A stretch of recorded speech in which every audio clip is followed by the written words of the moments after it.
What's happening, everybody? Welcome to another episode here, the Side Guys Football Forum. I'm one of your co-hosts from the side, joined as always by my good friend, my good buddy, the other half of the Side Guys visitor, Tad the Side. And Tad, coming right to you here in Week 9. We're right about that midpoint of the season. We just did we ever figure out the math on that? Sorry to interrupt you, but I don't know if what exactly is it 8.5? It's about 8.5 because we're going to 17 now. So before it was after Week 8, that was officially the halfway point. But now it's like, as we're recording, the Thursday night game is going on, so it's like I think it's like once Sunday hits and the morning games go, then it's like after that, I think is like the midway point that you can sort of do the math that way. Sorry, Week 9, I should say specifically. So yeah, we're close. But we're pretty much at the halfway. Also, I will say this on another topic: Kansas City, Miami being in Germany is just flat out un-American. It is interesting, but it's one of the better international games that we've seen in quite some time as far as the matchup is concerned. So we'll see how the actual game plays out. But yeah, first time that the NFL is playing a game in Frankfurt, Germany. Should be exciting stuff there. If you want to wake up for it, it's 6:30 a.m. Eastern time. So I mean, yeah, how fun. No, sorry, I think it's 6:30 a.m. Pacific time. If I remember correctly. I could be wrong on that one, but just very early in the morning. I think that's just the thing I need to state there. If you want to watch Kansas City play Miami in Frankfurt, otherwise you can catch the replay later. Maybe I don't know. That's why Red Zone's great, because Red Zone's just like, here's what happened. And I'm like, awesome. There you go. Yeah, you can do something like that too. Just watch out Red Zone. But yeah, Tad, we're getting here into Week 9. We got 4 teams on a bye week as we get into our start-sit episodes. We got the San Francisco 49ers on a bye week. We got the Detroit Lions, the Jacksonville Jaguars, and the Denver Broncos. All high-flying offenses. Lots of good offenses. You got some sneaky good defenses too with Detroit, San Francisco. Jacksonville's been playing pretty good lately as well. So yeah, lots of key players are going to be out this week. So make sure you're setting your rosters accordingly. And of course, like I just talked about earlier, we are going to get into our Week 9 starts and sits for you. Interesting picks this week. That's all I'm going to say this week. So it's going to be good. It's going to be interesting. With a lot of discussions to be had. Let's see how these all pan out. So I'm going to start the interesting topic at the quarterback position here, Tad. I'm going with your guy. I'm going with Gardner Minshew, quarterback of the Indianapolis Colts against the Carolina Panthers. Now, say what you want. Minshew has sort of been up and down this entire season as the new starter, with Anthony Richardson being out for the rest of the season, obviously. He's 2 weeks removed from a 27.1 fantasy performance against a very vaunted Cleveland Browns defense. But then he follows it up with a bit of a dud last week, going only 14.82 fantasy points. So it's like, which one are we going to see in a given week? It's very inconsistent here, but the thing that sort of makes me optimistic about Minshew this week is that, sorry, buddy, but the Colts tend to fall behind a lot of the time. And so why are you sorry? That's just true. Well, it's just like, I know you understand that. You're being polite. You're being polite, and I appreciate it. Let's just say it as it is. The Colts suck.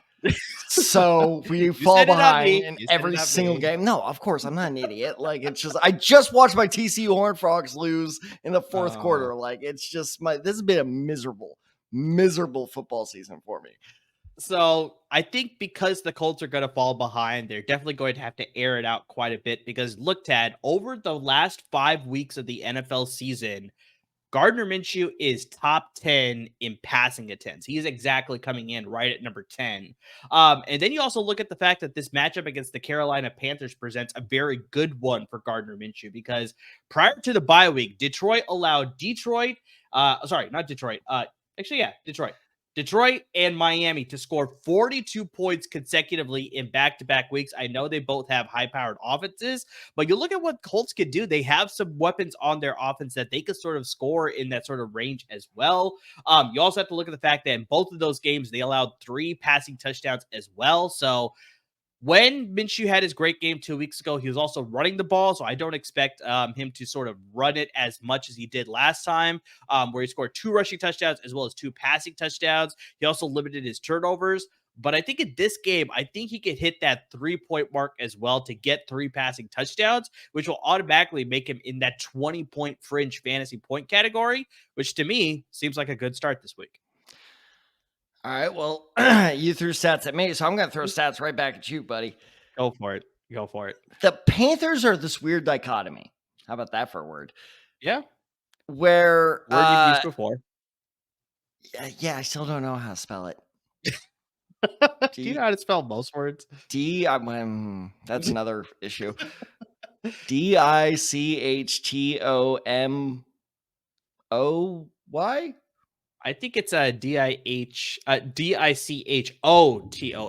God damn it. I think, but I'm not 100% either. Damn it. You're giving me 6th grade flashbacks where I misspelled roller coaster.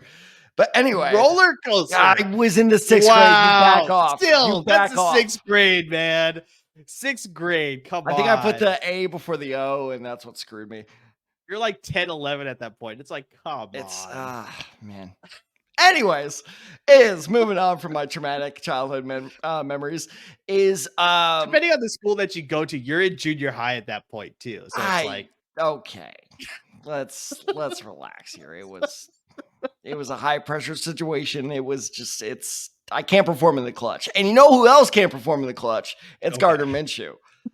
And let me throw this stat at you because the Carolina Panthers' defense is this weird dichotomy because Frank Reich is known as this like offensive genius, but in a weird way, the teams has almost completely flipped where the defensive side of the ball is a stronger side of the ball for the Panthers, where the offense is slowly finding their way. But this defense is what's kind of keeping them in these close games whenever they have close games. And it's one of those. So first off, I don't know who he is, but the Carolina Panthers defensive coordinator deserves a lot of credit because I love this guy, Ejiro Evero. I love this guy. Who is he? Former defensive coordinator with the Denver Broncos, and like we talked about, or I brought it up on the podcast many times before. It's like he was not the reason Denver sucked last year. He was actually the reason that Denver actually competed last year. Wasn't it? Everybody. Exactly. And again, with the weird dichotomies, is Denver completely flipped where it's like now their offense is actually kind of solid and their defense is just terrible. So yeah, no, you're right. And I think exactly like what you said, it's a great hire because Carolina has only allowed 2 quarterbacks to score over 15 points this season. Those 2 quarterbacks, Jared Goff and Tua. Tua, should I try it? You can. Spell that one. Oh God, no. No, that one I can't do. Should we try it? I don't think so. I don't think so. Tua Tagovailoa? Oh, I think I actually nailed that one. You got that one. You got that one. Wow, I'm settler. All right. Taguil. What? You were good with the tag, but after you got it past there's no U in it. No, I mean, I got straight to first. I try to go for second, and man. Yeah. But anyway, Tua, it's 2 of the highest. Well, I won't say highest, but among 2 of the highest performing fantasy quarterbacks so far this year. Everybody else they've kept under less than 19 points, and I think a big part of that is kind of what you were saying is like, oh, he can finally take advantage of all these passing attempts. I actually see the opposite of you, where all these passing attempts, in my opinion, opens up more risk for mistakes to be made rather than rewards to be had. So Gardner Minshew is not a terrible streaming option if you're like truly desperate, but in terms of like, maybe this guy will be an interesting plug and play here. I think stay away. That's fair. You bring up a lot of good points. And for me, this is not like a slam dunk for sure. He's going to absolutely go off. It's just like, I feel pretty optimistic that he can have a good game, especially when we have a week where we have 4 teams on a bye. You also have to remember Kirk Cousins out for the season, so you have to find a replacement for him. I don't trust Jaron Hall. Obviously, you look at Arizona, they don't have Josh Dobbs anymore. So it's like, I don't trust Clayton Tune. So it's like, based on the rest of your options out there, it's like he's probably one of the ones that's like, as like you said, a streaming option for this week. I don't mind it. I don't mind it. So I'm leaning towards more that he'll have a better game, but yeah, he could very much, like I said, he's very up and down. So he can have a down week and it's just like, yeah, this is just what he is. Fair enough. And I have like a tier system in my head, especially when it comes to quarterbacks, of like where to, pick them up, where to, just leave them alone on the waivers. And, the tier system is basically tier 1, tier 2. Okay, not a bad streaming option. And then absolutely not. I have a stronger word for that, but we keep getting censored by YouTube. So I'm going to try to keep the language under control. Fuck no is the tier that I call it. But anyway, he's just above the F no tier where like he's in that, okay, not bad streamer, but those top 2 tiers, he's not quite there quite yet. But I'm hoping you're right. I'm wrong, because that would mean good news for me finally. And God knows I need it. Well, hold on, buddy. I'm not saying the Colts are going to win. I'm just saying Gardner Minshew is going to play well. That's all I'm saying. Come on. You're going to pick my guy. You're going to pick my guy and then still say, well, no, they're still going to lose. Well, I don't think for sure they're going to lose, but just like, I'm just saying that Gardner Minshew is going to have a good week, but that doesn't necessarily mean it'll translate to a Colts win. So we'll see how that all plays out. But all right, so I got you with the start here at the quarterback position here. Tad, why don't you give me a sit at the quarterback position here? So I said start this man last week. And goddamn was I right, because he had a game last week. A great game. I loved this start last week. He's now my sit. Interesting. God, the tables have turned. Yeah, well, yeah, now the tables have turned and the Dallas Snipers are back. Okay. Have they, though? Because I think Dallas Snipers are, I don't know how they feel about Dak Prescott. Oh, I know, such a bad joke I can say right now, but I'm not going to. I kind of want. No, I'm not going to. But they're not the most accurate people. But I literally feel the red dot in the back of my head right here, because what I'm saying, like, I told you to trust this guy, and we talked about this in yesterday's episode or 2 days ago, whenever released. By the time of this release, is Dak Prescott. That was the time to take advantage of him. Right. And so I kept him on my bench as long as I could. And then I got rid of him as soon as his schedule gets tough, and it's going to get tough. And that includes a game of the week, as I figured out while watching the TCU game, game of the week against the Philadelphia Eagles. Now, I understand why there's so much hype going into this. And something very interesting happened while I was doing research for this episode, where ESPN will give you the opponent rank. And I was like, really? Because the Eagles were not only in the green, which means that's a weak opponent, but they were 30th against fantasy quarterbacks this year. I'm like, are you serious? I'm like, that seems weird. But then I looked, and here's the weird thing, is the only 3 quarterbacks the Eagles have allowed to go for over 20 points is Sam Howell, twice, Mac Jones, and Kirk Cousins. Yeah. Now, okay, I'll give him Kirk Cousins, because that was all the way back in week 2 or 3 where, that Vikings offense was still firing on all cylinders, and they just like couldn't really, it was just poor clock management. It was like watching the Chargers just up north. But come on, Sam Howell, like again, twice, and then Mac Jones, of all people, you're going to let Mac Jones put up 28 against you. So the Eagles are in this weird kind of contradictory world where they do really well against good to great quarterbacks, because you look at what they held Matt Stafford to, which was 16 points. They held Baker Mayfield to 9 points. And then the biggest one of all, they held Tua to 9 points. I'm too scared to try it again. But they held Tua and the Miami Dolphins passing offense just 9 points through the air when they face them. So they do this weird thing where when they play good quarterbacks, they're really good. But when they play bad quarterbacks, they're really, really bad. So I think that, it's one of those things where I think that Dallas has this weird thing where they struggle against good quarterbacks, and those are their close game. Because I know what our viewers and listeners are thinking. Well, you're giving out defensive stats for a quarterback. What are you doing here? But that's the whole thing. Is like when this defense performs well, Dak performs well. When they don't, Dak tends to struggle because, like you said with Gardner Minshew, but almost the opposite. When he has to pass it a lot, he tends to make some mistakes. So I think that, the Eagles are going to perform fairly well against Dak, and I don't think he's going to perform as well as people think, given his hot streak. I'm not saying he's going to have an all-time terrible week like he did just 2 games ago, by the way, where he had a grand total of 4 points against your San Francisco 49ers. I'm not saying it's going to be that bad, but if he finished sub 15 points, I wouldn't be all that surprised. So I think Dak is kind of that bear trap quarterback that's really tempting that a lot of people are going to fall for, because as you pointed out, there are a lot of good quarterbacks on the bye week. A lot of people are going to look at that with management numbers going down, where they're going to pick him up and be like, oh, this is a great start, because look at that green 30.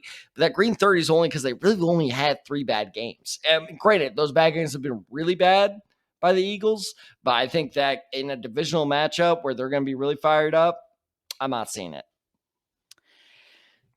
So it's interesting that you're liking the divisional matchup to favor the Eagles defense. I actually think of it the other way, where it's like both of the matchups that they had last year, both defenses looked all right at times. So I talk about both defenses, Fair. both the Eagles defense and the Cowboys defense. And so heading into this game, I don't know what to expect from the Eagles defense. So exactly like you said, it's like they've looked bad at times, but they've also never looked quite elite either. Like what you would expect. We talked about this on the podcast already a few times already. Just like, yeah, they're 7-1, but I'm still not. It's a not very convincing 7-1. It's a vulnerable 7-1. Exactly. It's like, because I have a very good friend of the show here, Victor Campa. Shout out to him. He's a diehard Eagles fan, and we talk about this all the time. Where it's just like he even said it before. He was just like, I don't understand how they keep getting away with it, because he clearly is seeing that's like they played like absolute garbage, yet they still really come away with the victory, and that's because I think the offense is able to make up for it. So I think in this game, I could very much see the Eagles defense showing up, and Dak Prescott will have a terrible game. I could also see them playing very middling, and then it'll trade scores. It'll be very, going back and forth between Jalen Hurts and Dak Prescott. Or I could see the Eagles absolutely not showing up at all, and Dak Prescott has back-to-back solid games. So honestly, because of that wild card with Dak Prescott, that's why I would sit him, because it's like, I don't know what I'm going to expect in this game.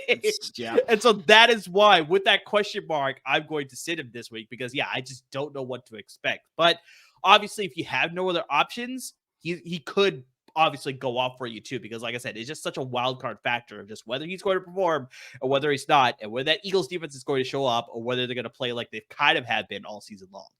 No, I'm not saying like I for sure think he's going to tank this week, but I completely agree with you where it's just those scales are balanced very closely. Mm-hmm. I'm just kind of giving the slight edge to the Philadelphia side of those scales. Sure, that's so fair. It's just, I think it's one of those things where it's a risk for sure. It's one that could pay off, but I think there are just much better streaming options out there than, that are a much safer bet to go for. And I mean, look, I know we only touched on 2 quarterbacks, but if you need advice, we got 2 more days to go. So hit us up right there. Damn it. How do you always get it right? Like, damn. I always hit the back end of it. But here we go. As it's coming through right now, those are the social media handles. Okay, this is why you're the host. Shut it. But no, there's something else, but I'm going to let it go. Okay. But anyway, I think that you can hit us up on all social media handles for advice on, okay, fine, you don't like Dak Prescott, who do I go for? We'd be more than happy to answer that question. 100%. Please hit us up. We're here to help you with all your waiver wire decisions, start sit decisions, and of course, trade advice as well. But Tad, you're not high on Dak Prescott, but let's get to the running back position, because you have a start for us this week. Who's a running back that you'd like to start here in week 9? This might be my riskiest pick of the week. All right. But I like him because, again, I'd like what's the one word I like when it comes to receivers? Volume and targets. Okay. So volume and targets. What's the one word that translates into when we switch that conversation to running backs? Touches or rushing attempts. Rushing attempts. I don't really care about touches. Touches are inconsistent at best, and depending on the offense. This guy, look, I'm not going to call him a disappointment, but I think he let a lot of people down last week because they started him thinking like, all right, this is his time to go out. But I think people were kind of doing wishful thinking there. And that's Darrell Henderson Jr. Back in LA. He's finally healthy again. He is coming off a 13-point performance 2 weeks ago. He came into the game against the Dallas Cowboys, scored almost exactly 10 flat, depending on your league format. I think a lot of people were upset with him because they started him as like a running back 2, and those are not running back 2 numbers. But that's also not fair because let's talk about this. The one thing that maybe will keep Dallas into this game against the Eagles, that defense has been really rough against the run all season long. So sure. I think a lot of the blame is falling on Henderson's shoulders, and people are just kind of ignoring that was a tough matchup. So I think you look at the matchup that he has going forward, it's pretty good. The Packers, so the Los Angeles Rams are playing the Green Bay Packers. The Packers have allowed, get this, Amar. Actually, you know what? Should we do? Okay. Over under 3 games where the Packers have allowed 19 or fewer points to running backs so far this season. 19 or fewer. 3 or more games, 19 or fewer. Yes. So over under 3.5. Is that what you're saying then? Sure. Let's add the half. Just making sure. I'm going to say over. 2 games. Okay. 2 games. Right. They've only allowed 2 games so far this season where they've allowed opposing running backs. Now, to be fair to them, this is running backs overall with their opponents, not just one guy, but only twice have they held opposing running back committees to less than 19 points. That's a bad run defense.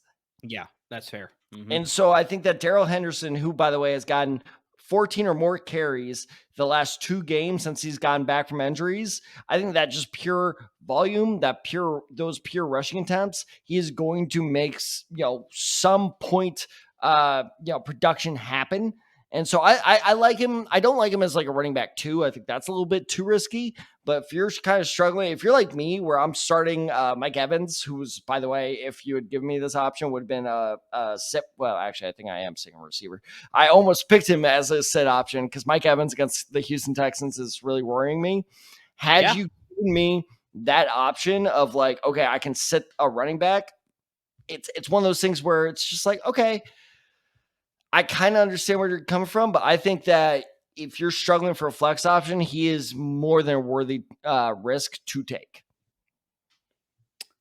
Yeah, I think Darrell Henderson is just comfortable in this offense. Like, I mean, there's a reason why Sean McVay signed this guy after the injury to Kyren Williams. Reason he also ejected Cam Akers from this franchise. That reason too as well. But I think just the big thing is just that he has comfort that he could trust him not only just to run the ball and use him in the offense, but also to use him as a pass blocker. Like, I mean, there's a lot of plays where they showed where just like he's just more effective as a pass blocker compared to a Royce Freeman or some of the other running backs on the back on the field on their roster, I should say specifically, to see the field more. So it's like I think he's just going to get more opportunities, kind of like you were alluding to, where it's just like all that volume, all those rushing attempts will then come because he's going to see the field more. And so, yeah, Green Bay is just last couple of weeks after the bye week, we thought they would actually get better. They've gotten worse, like on offense, on defense, everywhere.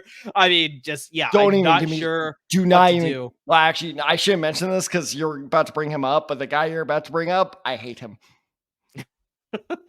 Okay. But just, yeah, so it's just like, I don't know what to expect from this Green Bay defense. Like, I'm sort of expecting him to do bad again. So just like, yeah, I like Darrell Henderson to start in his place. But yeah, on the flip side, I'm going to go with the sit here at the running back position. I'm going to go with Brian Robinson Jr., the running back with the Washington Commanders. Also hate him. Not the guy that I thought you were going to bring up, but also hate him. Okay. But just, yeah, I'm not a huge fan of him. They're playing the New England Patriots this week. So this is a sit because, I mean, just like we talked about in a recent episode where we talked about the NFL trade deadline and fantasy implications, and we went into our buy low, sell high, and we talked about Washington sort of, waving the white flag and sort of surrendering and just like, we're packing it in. And so they trade away 2 of their star defensive ends. They trade away Chase Young and Montez Sweat. So it's just like, I don't know what to expect from this defense now. Like, I expect them to sort of be on the field a little bit more. They're not going to be able to get as effective of a pass rush.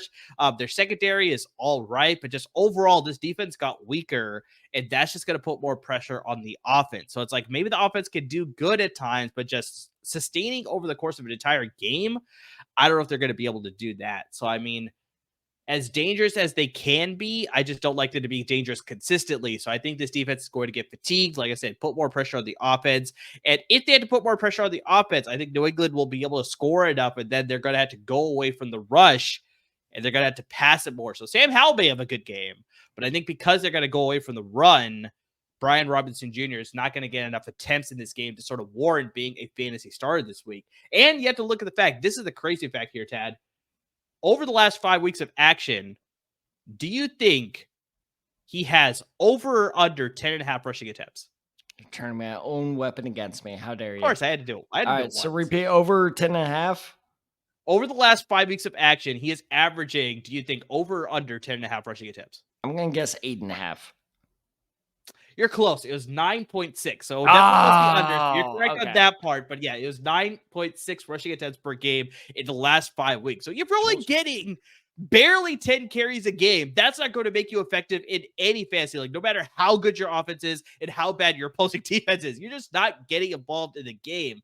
So because of that, he's also, Dad, only gone over 50 rushing yards once this entire season. So I just don't think he's going to be effective. He's just not looking to be a very useful part of this offense, especially against the Patriots. We're pretty good on defense, but just overall, like I said, with the downgrades on the defensive side for Washington, more pressure on the offense, they're going to have to air it out a lot more to stay in this game. Sit Brian Robinson Jr. It's not the perfect comparison, but it reminds me a lot of what's going on in Indianapolis right now, where people are like, what's wrong with Jonathan Taylor? Well, nothing's wrong with him. It's just the fact that the Colts are smartly easing him back into the game plan. The whole problem is this game plan's run attack completely collapses by the second half because, as you pointed out, they're usually down. So they're like, all right, we got to throw for like 30, 40 times in the second half, and they just don't utilize him. It's nothing against him or his ability to kind of like, transition back into this offense. It's just the way the game situation kind of forces your hand there. And I think that's why he's only averaging, what'd you say, 9.3? 9.6 over 9.6. Okay, so 9.6 carries per game is, I think that's part of it, is just they find themselves in these wild shootouts where it's like they just can't afford to run the ball. And so I think that is a major hamstring on his fantasy value. I like him as like a potential streaming flex option moving forward, but in terms of moving him off, he's a valuable bench option. Don't get me wrong. Like if you all of a sudden, I don't know what idiot this would happen to, but if all of a sudden you have two running backs that go down, you desperately need a bench option instead of trading one of the best fantasy running backs, and then he's okay. I will never forgive you for that. You did not. I did. I told you. I was like, you need to be patient, and you shouldn't trade Christian McCaffrey. You told me after I traded him. No, I told you way before because you were asking me about the trade. I was like, you should not make the trade, but you were like, I have to do it. I'm too impatient. I'm too impractical. And I'm going to timestamp that because I if memory serves, that was like 6 hours after I made that trade. But anyway, I don't think so. Point being is, if that happens to you, Brian Robinson is a great option to just kind of plug in there while you figure out the rest of your situation, because that's the trap I fell for. I had no backup. So hence why I had to trade Christian McCaffrey in case you couldn't infer what's going on there. So yeah, I think he's fine to keep on your bench, but if you're thinking of him as a streaming option, far, far too risky.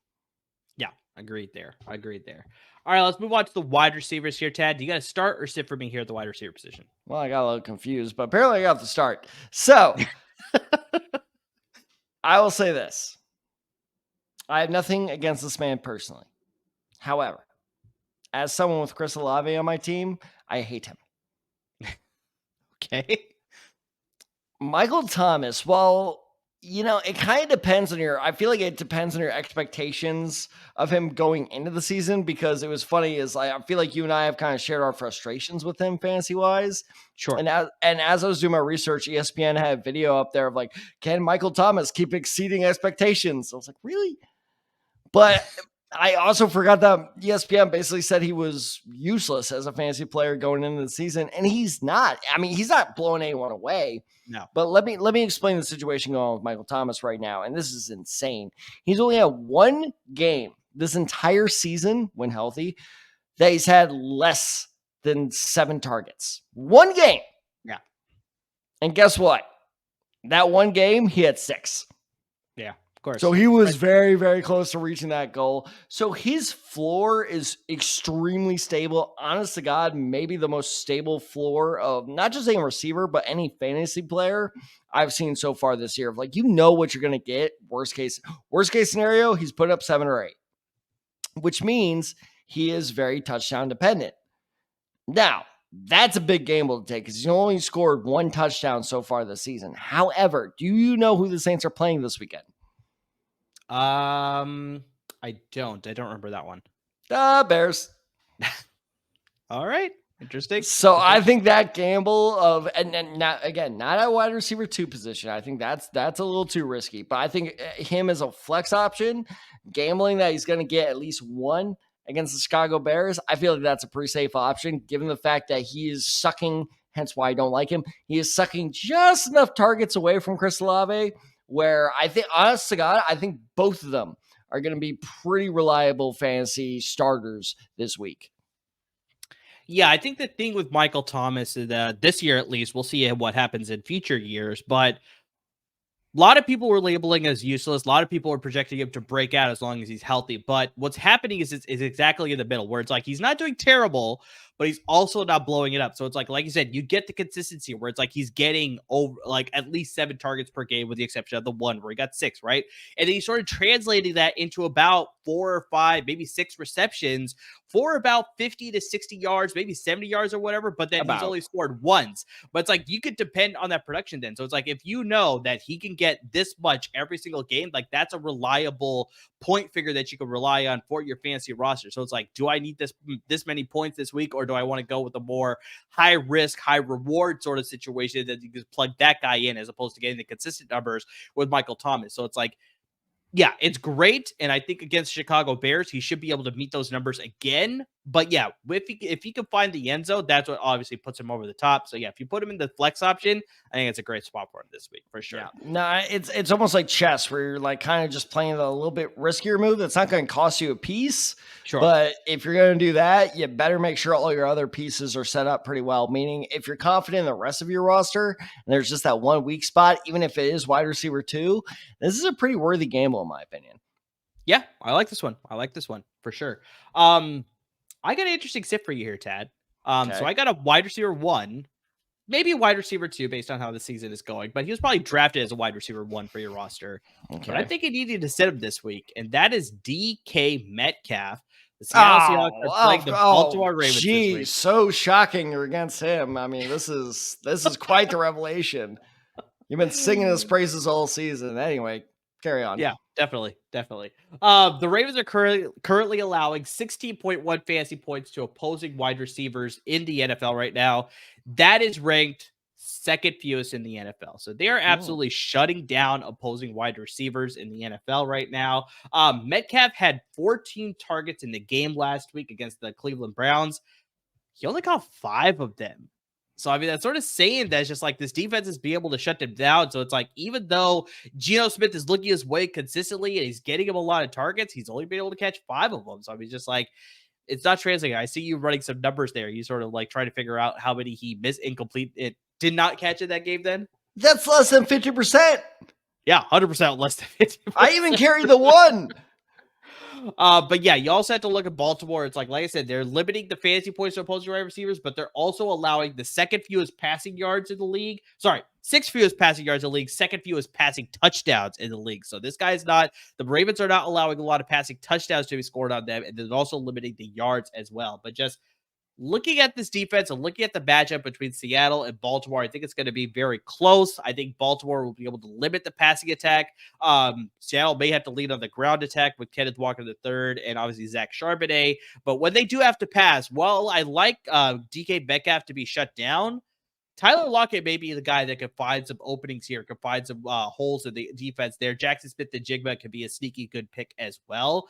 But I think Baltimore is going to put their priorities to shutting down DK Metcalf. And so if you have other options, I'd advise sitting him this week. This is going to really age me here.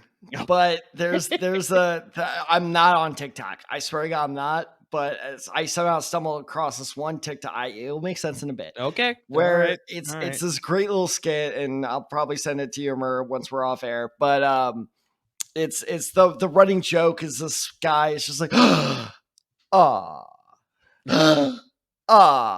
Got it. And that is the fantasy equivalent of DK Metcalf. Because like you said, he gets all these targets. And that is part of the big reason why I traded for him weeks ago in the season, because I saw that target number. So I was like, and then after 2 weeks of him, I was like, yeah. Because he just can't.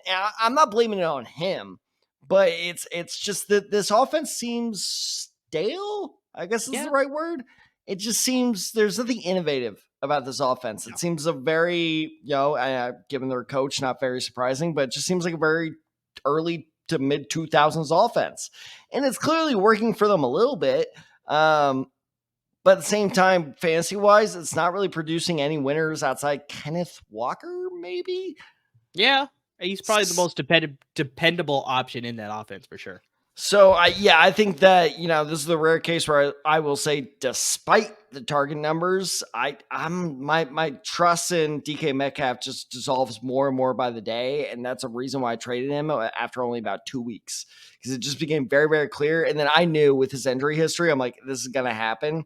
And I know there's no injury designation as of this time of recording next to his name, but he was suffering from an injury a couple of weeks ago. Who knows if that's still lingering, and who knows if you can trust him for the next half season, nearly half season. I don't know. Half season, I think is more accurate. Yeah, for fair. Sure. All right, Ted. So let's get to the tight end position here, and I'm actually going to kick this one off because I have the starting position here. And this is a guy that you talked about that you should add off the waiver wire in our episode 2 weeks ago, and that's Dalton Kincaid of the Buffalo Bills. They're playing the Cincinnati Bengals on Sunday Night Football. We already brought it up, but Dawson Knox is out with a wrist injury. He's out indefinitely. So in that meantime, Kincaid is looking to become a bigger part of that Buffalo offense. In the last 2 weeks, Ted, Kincaid has totaled 15 targets, 13 receptions, 140 receiving yards, and 1 receiving touchdown. So, I mean, clearly they're looking his way, and he's producing when they're looking his way. It's not like DK Metcalf where it's like he's getting 15 targets and he's not catching any of the balls sort of thing. So it's like he's looking pretty good. Also, you got to look at the fact that they're playing the Cincinnati Bengals, the league's worst defense when it comes to covering the tight ends, especially opposing fantasy tight ends. They're allowing nearly 10 fantasy points per game to opposing tight ends. They're at 9.9. So they're right under the cusp there of 10 points per game. They just recently allowed George Kittle in the game against the San Francisco 49ers over the last weekend to rack up 149 receiving yards off of 9 receptions, which equaled 23.9 fantasy points in PPR leagues. Maybe slightly adjusted there, but clearly over 20 fantasy points. So I think in this game, it's going to be going back and forth. I love Cincinnati's offense, but their defense, I think, won't be able to keep up with Buffalo's offense. Same thing with Buffalo's defense, not being able to keep up with Cincinnati's offense. So I think they're going to be trading scores quite a bit. And Dalton Kincaid will definitely get in on the fireworks that we're going to be expecting on Sunday Night Football. So Dalton Kincaid, good start this week. Stop giving him publicity. I know. Quit it. I know. I am so mad. I went on this almost exact rant. What was it, last week, 2 weeks ago? 2 weeks where ago. I am so upset because I absolutely saw this coming. I 100% saw this coming. The only difference is I saw this coming next year. Yeah. And then just because Dawson Knox had to break his goddamn wrist, by the way, hope he recovers well. Prayers to you, buddy. I knew this was going to happen. We both knew this was going to happen because what was our agreed upon draft analysis with Dalton Kincaid? This man is not a tight end. No. He is not a pure tight end. He is a receiver that is bigger than everyone.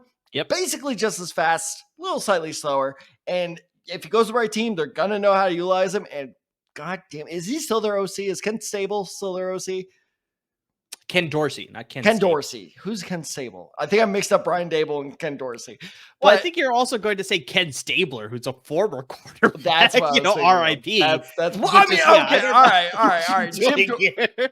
He's also another former quarterback, though, so that's fair. Point being, damn, that's a throwback. I'm impressed I remember that. Go Oakland. But anyway, point being is, I think that Ken Stabler over there has a real good idea of what that was great. Shut up. Has a good idea of what he has in Kincaid. I almost said Knox again, but what he has in Kincaid and just the way they utilized him 2 weeks ago It was brilliant. Just create medium space for him about 10, 15 yards down the field, and he will make that catch because he is athletic enough to A, create that space, and B, to make the tough catches. He is looking so good. This kid is a future superstar. I love this pick. He's going to go so high next year in fantasy drafts. God damn it. It's very likely. It's very likely. He's so good. He is. No, he is. I totally agree with your pick here. It's a great matchup. He's going to get like at least 12 points. All right. We'll see if that pans out that way. So I obviously gave a start at the tight end position here, Tad. I'm sure you got a sit for us this week. So who you're sitting this week here in week 9 at the tight end position? So ironically, this is a guy that I always intended to sit, but I had to pick up because I'm a big believer in him, just not this week. And this is speaking of a guy who's like, he's going to go for at least 12 points. It's David Njoku, who finally, it only took about, roughly halfway through the season for this to happen, but I feel like he finally has breakout game last week against the Seattle Seahawks. Maybe it was just like by pure, just the pure necessity is that he finally was the focus of this offense. He got more targets than Amari Cooper did in last week's game. And so he ended up putting up about 16 points, just a little under, but roughly 16 points. Now, I feel like this is what people originally drafted him for. Here's a concerning thing. Nearly half the leagues on ESPN's fantasy system are starting him this week. That is a risky start. And I understand why, though, because he just blew up. Mm-hmm. Finally, we have a quarterback that's throwing to him. And they're playing who? The Arizona Cardinals. But here's the shocking thing when I looked into it. The Arizona Cardinals, while a weak defense, I'll give you that, are weirdly, surprisingly strong against the tight ends. Amar, do you know what they're ranked against the tight ends? Top 5? Top 3. Top 3. Wow. They're number 2. Wow. Last time I'll say this, I kind of spoiled it, but over under 2.5 tight end groups, because again, these statistics are by group, not by individual, but tight end groups they've allowed to score more than 10 points. Probably going to lean towards the under. 1. Wow. It was last week with Mark Andrews. Up until last week, they did not allow a single tight end group to score above 10 points. That is crazy good. Now, maybe it's because, once teams start blowing them out, they don't really need to depend on the tight end as much. Those reasons can be discussed for another episode. But for now, I am not trusting any tight end going against Arizona. I don't care if it's freaking Travis. Well, yeah, if it's Travis Kelce, I'll probably go for it. But he's got the Swifties behind him. I'm not. Yes, Travis Kelce's the best. Please don't kill our podcast. But I think any other tight end, because even Mark Andrews, yes, he went above 10, but he only scored 13, which for Mark Andrews is fine, but not great. It's not bad. So the fact that we're able to even limit him a bit is very telling to me, like something's going on with this defense where they just know how to deal with the tight ends. And so I think that a lot of people are going to start David Njoku off a hot start, thinking that it's the start of a hot streak. I think that's a massive mistake. I think hold on to him, kind of like what I'm doing. I'm holding on to him, but he is right in my bench all the way through the weekend. I am not starting him whatsoever. Even if my current tight end, Dallas Cowboys, for whatever reason goes down with some freak injury, I'm finding someone else on the waiver wire. So, Amir, who can I find on the waiver wire? I already gave my tight end pick. I said Dalton Kincaid. Okay, but he's not on my waiver wire. Because, God damn it, this is such a dry tight end market. But point being is I think that it's one of those things where I know it's a trustworthy name that you recognize. I know it's a guy that you're very excited, like me, that is on the waiver wire. He's only managed in about, 50 to 60% of leagues, depending on which site you're using. He's worth the pickup, but he's not worth the start this week. I think it's that perfect storm, like you said, where it's like he had a really good last week, and then they're playing a weak opponent in Arizona. So it's like you don't think about the fact that it's like maybe they're weak overall, but they can limit some positions. So exactly like it laid out, where it's like for some reason Arizona is good at stopping the opposing tight end. So Yeah, it's sort of that matchup where it's like you think it's going to be a good one, but it's like the perfect word that you put out earlier when you're talking about Dak Prescott is that bear trap sort of situation where it's like this is going to look good on paper, but then all of a sudden you start him and he's going to put up an absolute dud for you. So, yeah, All right. David Njoku as a sit this week, I think that's a smart move. I'm going to answer my own question. You ready for this? A little bonus answer. Sure. Where it is both, a good add and a good drop with both tight ends is Gerald Everett. Gerald Everett is his management numbers have actually gone down by roughly about 3%, but the Los Angeles Chargers are going against the New York Jets. The New York Jets currently ranked as the, the 27th ranked defense. There you go. Gerald Everett's a good sneaky pickup if you don't want to start David Njoku, which you shouldn't start this week. So, all right, Ted, let's get to the kickers and the defenses here in week 9. Give me both your picks here, both starts, both sits, whatever they are. All right, so at kicker, I actually like sitting this guy. It's Daniel Carlson. Now, here's the surprising thing. Daniel Carlson is only managed in about half of ESPN leagues, but of that half, 44% are currently starting him, which is crazy to me for reasons I'm about to get into. So I think that's got to be name recognition going into that, right? Well, yeah, because he finished as the number 1 fantasy kicker, if not last year. I think it was definitely 2 years ago. So, I mean, it's like, I think it's purely because of the name recognition. That's like, oh, yeah, this guy finished as the best kicker once. I think I need to hang on to him. I just did not realize his name recognition was this good, because this is a crazy stat for you, is that he has not scored double digits since 4 weeks ago. And he's only, that one time he did it was the first and only time he's done it all season. Oh, I get Daniel Carlson is like a recognized name, but I did not think he's not Adam Vinatieri. Like if Vinatieri was having that season a decade ago, I'd be like, okay, I get it. Like Vinatieri, it's Vinatieri. He's gonna, but it's Daniel Carlson. Yeah. I don't know what the hell is going on there. So it's a weird idea to me that, yes, only half the ESPN leagues currently have him on the roster, but the fact that almost all of them are starting him is very concerning to me. I'm telling you, do not start this guy, especially because, the Giants have held the last 5 kickers they faced under 10 points. Last 5 in a row. And speaking of that, when you say bench a kicker, you usually start the other defense. So I'm saying I think the Giants are a very, very good start here. Wow, that's a shocker. I'm going with it. The Giants defense. I'm going with it. Okay.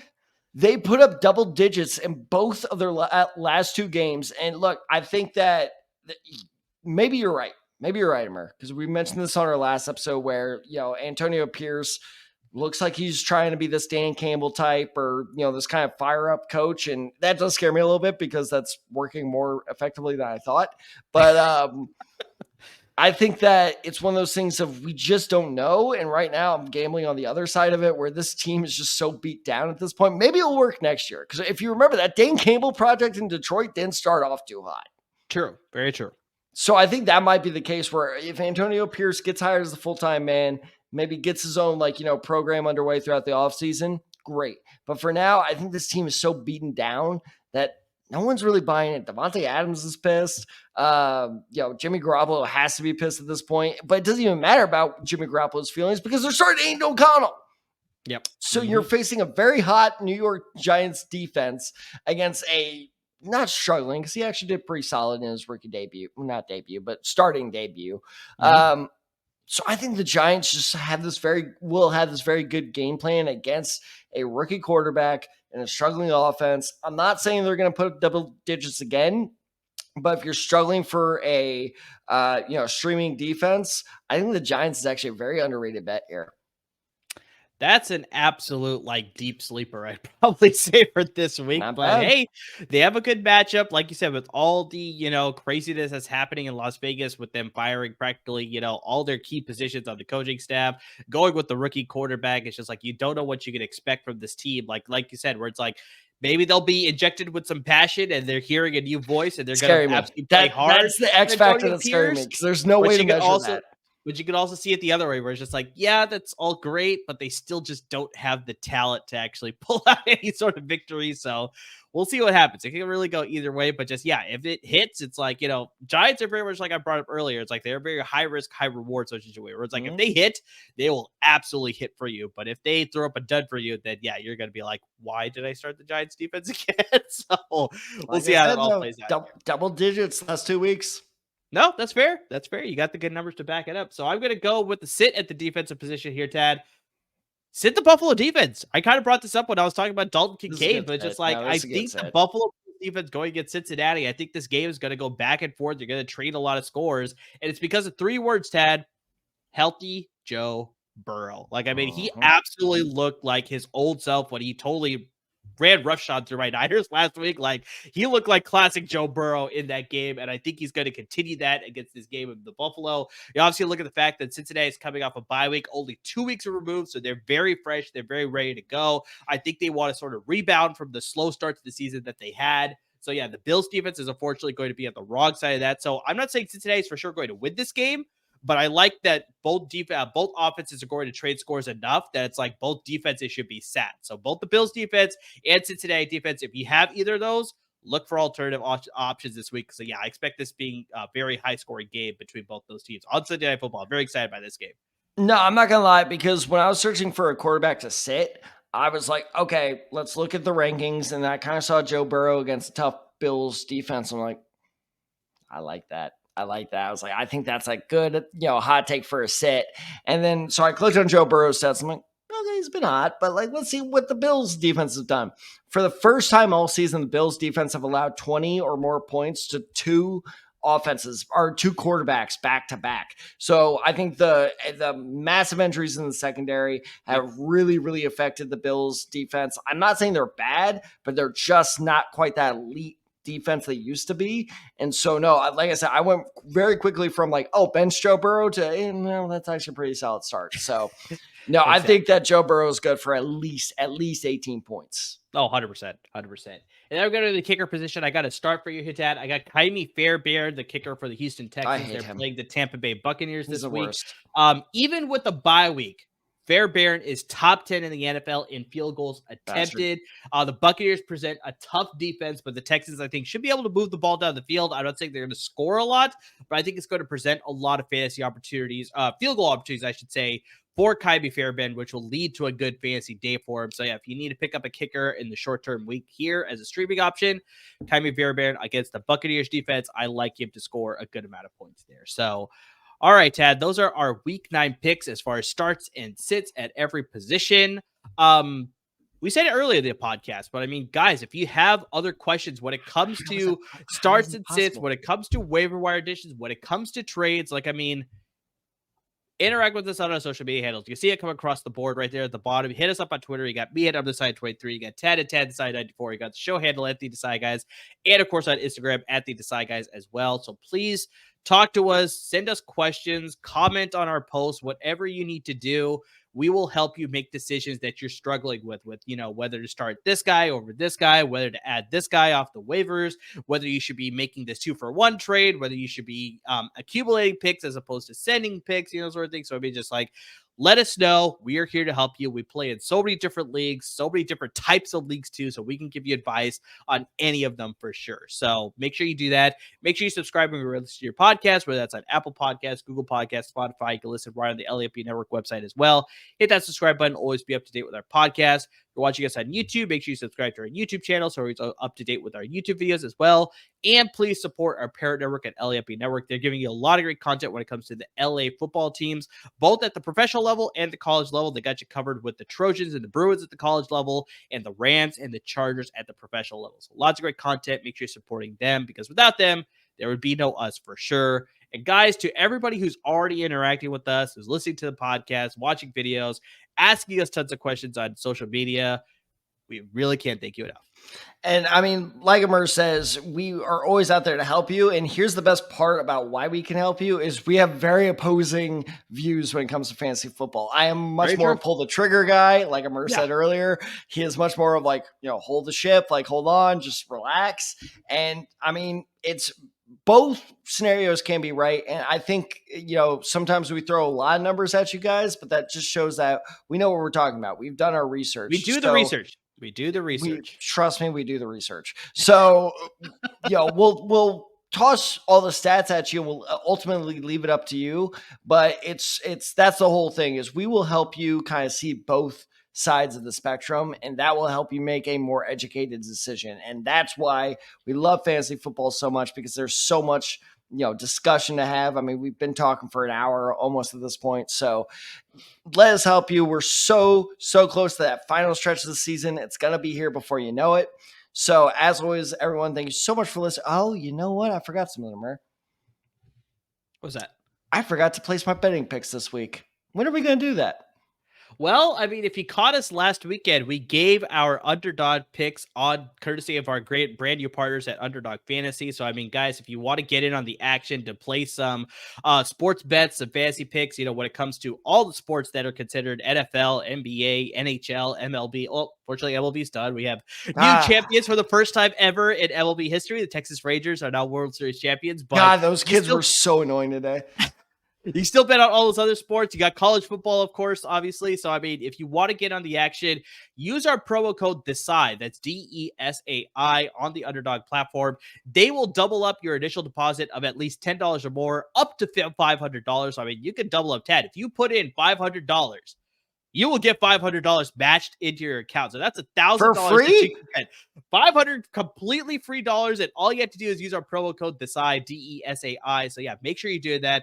But we will give our picks, our favorite underdog bets this weekend. So yeah, make sure you tune into that, because yeah, I think we did all right in our last weekend's picks, but I think we're pretty confident with this week. So yeah, make sure you're tuning into that. We'll do good. So as always, everyone, thank you so much for watching. Thank you so much for listening to all our loyal listeners. And please stay safe, everyone.